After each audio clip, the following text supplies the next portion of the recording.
Yes, everybody, welcome back to Talking Wolves. We're back for a brand new transfer video. Hope you guys are keeping well and safe. As you can see, I'm still away at the moment and well overdue a haircut. But we're here for the latest transfer news. It's been quite a lot, actually. Obviously, we're only 2 days into January, but we've had plenty of news, plenty of, a little bit of incoming news. Lots of players returning to the club or even going to be leaving the club as well. We'll start off with big news about an incoming player currently playing for Braga on loan at Estoril, Rodrigo Gomez.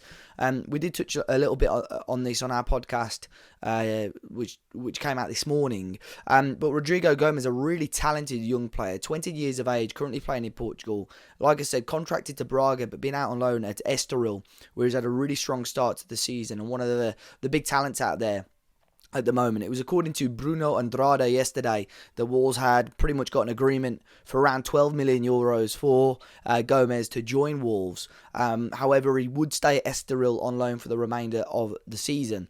So at the time, it sounded like it was pretty close, pretty much done. A lot of excitement from Wolves fans. You see his numbers, you see the hype around him at the moment. It looked like it could be a good deal for Wolves. Could play on the right wing back as well, which obviously suits Wolves well, with us playing a back five system.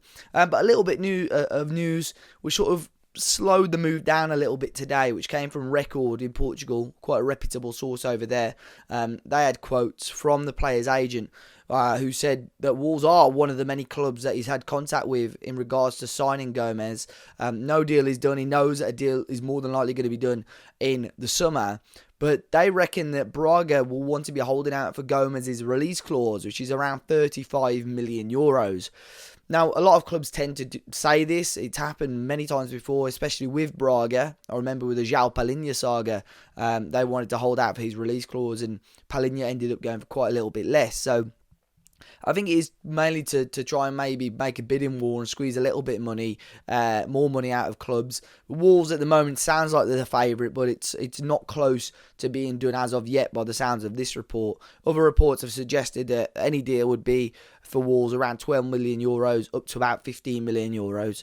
Like I said, he's currently on loan at Estoril. He's expected to stay there because Braga would have to pay a compensation to recall him from Estoril. So unless Wolves paid up a little bit more money, I think he'll stay there for the remainder of the season where, like I said, he's doing a good job so far. Now, in regards to players going out, Sasa Kalajdzic was somebody that I spoke about on the previous video. And really clubs mainly in the Bundesliga that are interested in him. Now, the front runner seems to be Eintracht Frankfurt, who are searching for a striker right now. It said today that Sasa Kalajdzic is their clear target. It's thought that there is an agreement pretty much in place between Kalajdzic and the German club, and now it's just about negotiations between Eintracht Frankfurt and Wolves. Well, Wolves, at the moment, Gary O'Neill said he's counted on Sasa Kalajdzic, but you would assume if another forward comes in this month, then Kalajdzic will be allowed to leave to get game time ahead of Euro 2024. Like I said, negotiations ongoing, more than likely going to be a loan move for the remainder of the season. Gave my thoughts on this, gave my thoughts on Sasha previously. I think he's a good footballer, but just doesn't fit into Wolves' current style of play and how we want to play. Obviously been unfortunate with the injury, and struggled to break into the setup, but it is what it is with Sasha, and it looks, I think, by the end of Jan, he would have moved on. Now, another player that is not currently at Wolves, but Wolves spent a lot of money on him, is Gonzalo Guedes. It's interesting because we spoke about this last night on our podcast before any news really broke on it. But there's been some news from Portugal today that 3 clubs are actually interested in signing Gonzalo Guedes this January. Now, he's really struggling for game time at Benfica. He did start off the season with an injury and really struggled to break back into the team. Not really been getting many minutes with Roger Schmidt at the moment in Portugal. But 3 clubs interested in him. His former club Valencia in Spain are one of those sides, Villarreal, and there is an unnamed team in Saudi Arabia as well. At this stage, I'm unsure whether it's going to be a loan deal or a permanent deal. I think Wolves will definitely be pushing for the permanent deal if possible. But I would be, I'm unsure whether Villarreal and Valencia would have the funds to complete a permanent deal to sign Gonzalo Guedes. Like I said, struggle for minutes, needs to leave. Possibly one of the worst signings of the Fosun era when you take into account the value. I know a lot of people, possibly some of you guys watching this video, would be possibly open to the idea of welcoming him back, which could be an option. Depends really. Gary O'Neill wouldn't have seen him play much in person. But you could see the attitude from day one with Gonzalo Guedes that he didn't want to be at Wolverhampton Wanderers. So that would be a big ask for Gary O'Neill. But if we can bring him back and he's a player that wants to apply himself, I think that would be a phenomenal player to add to the squad. But what version of the player are you going to be getting? That's the big question. Another incoming, a bit of news coming today is that Wolves are one of the number of clubs that will be interested in signing Fabio Carvalho on loan from Liverpool this month. Now, Carvalho is a very talented young player, predominantly as a winger, but could play centrally as more of as a number 10 as well. He was out on loan at RB Leipzig in the Bundesliga this year, but it's not quite worked out for him for the first half of the season. So he has returned to Liverpool, where he's expected to leave again on loan in January. Now, I think Leicester were one of the teams mentioned, but Wolves are also interested in him if the player wants to stay in the Premier League.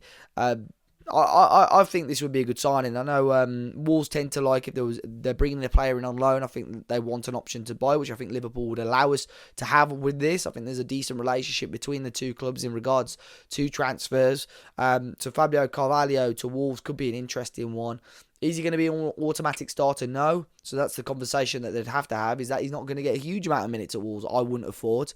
But definitely as a squad depth option, I think he would be a very decent player to keep our tabs on and keep a lookout on. Now, as of today, 4 players have returned to Wolves from loan deals.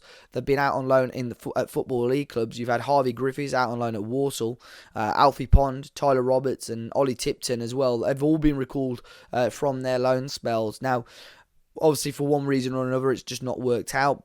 All 4 players are highly rated by the club. Tyler Roberts is a very quick attacker. Ollie Tipton and Alfie Pond both as central defenders, and Harvey Griffiths as a central midfielder. Now, the difficulty is with Griffiths and Pond is that they both played for Wolves, if you remember, right at the start of the season in the EFL Cup. I believe it was that big win against Blackpool. So they've now played for 2 different teams already in Wolves and their loan clubs, which means they cannot be loaned out again for the second half of the season. So Harvey Griffiths and Alfie Pond, you would assume, are going to be big parts of the under-21 setup for the second half of the season, whilst Tyler Roberts and Ollie Tipton will be allowed, you would assume again, to go out on loan for another move. Now, sticking on the subject of under-21s, Wolves are set to sign a striker from Eastbourne Borough in Fletcher Holman, a 19-year-old forward who we revealed actually exclusively on Talking Wolves was on trial with the club last month. Obviously impressed enough whilst training and on trial at Wolves for obviously the deal to be made official. Obviously Wolves will be paying a nominal fee to Eastbourne Borough. He's played first team football there, so it's a big step up for him, but you would assume he's going to be part of the under-21 setup.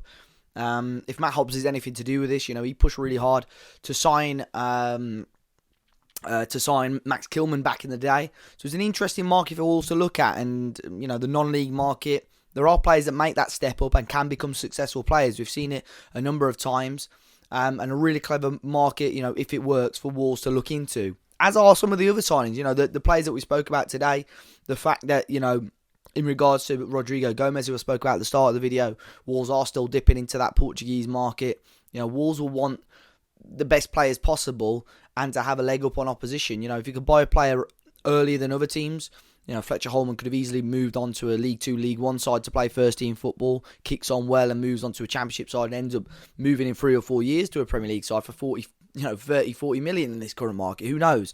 So if Wolves can step ahead of the opponents, get a couple of loan deals behind him, and even if it doesn't work out, you're more than likely going to make profit on a player of that quality. But ultimately, at under-21s level, you're going to be judged on goals. So it's going to be a big ask for Fletcher Holman, but a nice role. Wolves 21s have really lacked, in my opinion, bar Nathan Fraser, a quality number 9 over the last few years. So I'm really looking forward to seeing how he can progress.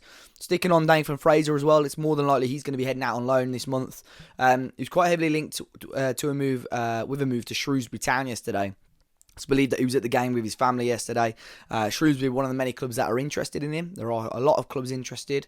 I believe that he's trained with Shrewsbury previously, as is Cheltenham as well, I believe I heard previously.